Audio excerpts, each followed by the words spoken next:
আজকের রেসিপি দেখে যদি কারো লোল পড়ে তাহলে কিন্তু কর্তৃপক্ষ কোনোভাবেই দায়ী থাকবে না। যাই হোক, জোকস অ্যাপার্ট, আজকে তোমাদের সাথে শেয়ার করব আমার আম্মুর হাতের টক ঝাল মিষ্টি সেরা স্বাদের বড়ইয়ের আচারের রেসিপি। সো হ্যালো এভরিওয়ান, আসসালামু আলাইকুম, welcome to my another blog. Hope you all are doing well, I am also fine আলহামদুলিল্লাহ। বেশিরভাগ সময়ই আস্ত বড়ইগুলো দিয়ে আমরা আচার বানিয়ে খাই, তবে আজকের আচারটা একটু ডিফারেন্ট টাইপের হচ্ছে, কারণ আজকে কেটে ছোট ছোট টুকরো টুকরো করে তারপর আম্মু আচারটা তৈরি করছে।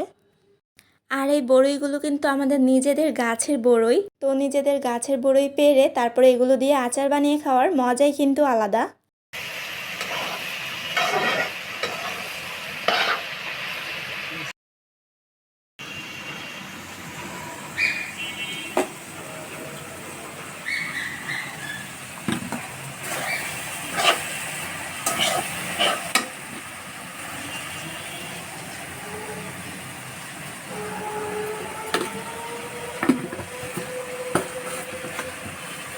বড়ইয়ের মধ্যে মরিচ, হলুদ, সামান্য পরিমাণে লবণ এবং চিনি দিয়ে জাল করে নেওয়ার পরে এমন একটা আঠালো ভাব চলে আসবে, আর তখন কিন্তু আচারটা প্রায় হয়েই এসেছে।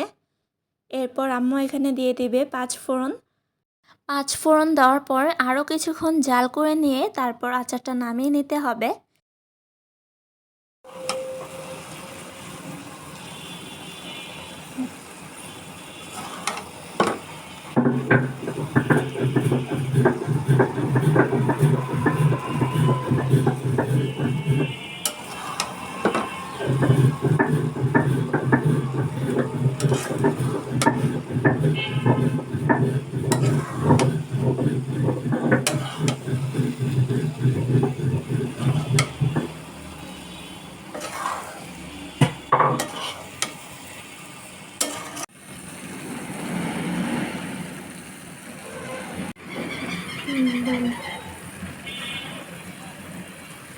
পাঁচফোড়ন,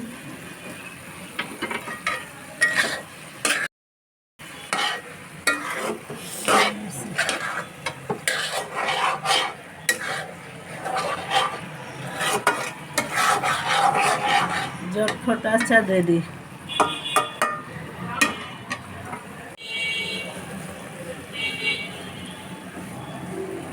এই যে আমাদের মজাদার বড়ইয়ের আচার রেডি। তো আমার তো বড়ইয়ের আচারটা দেখেই জিভে পানি চলে এসেছে।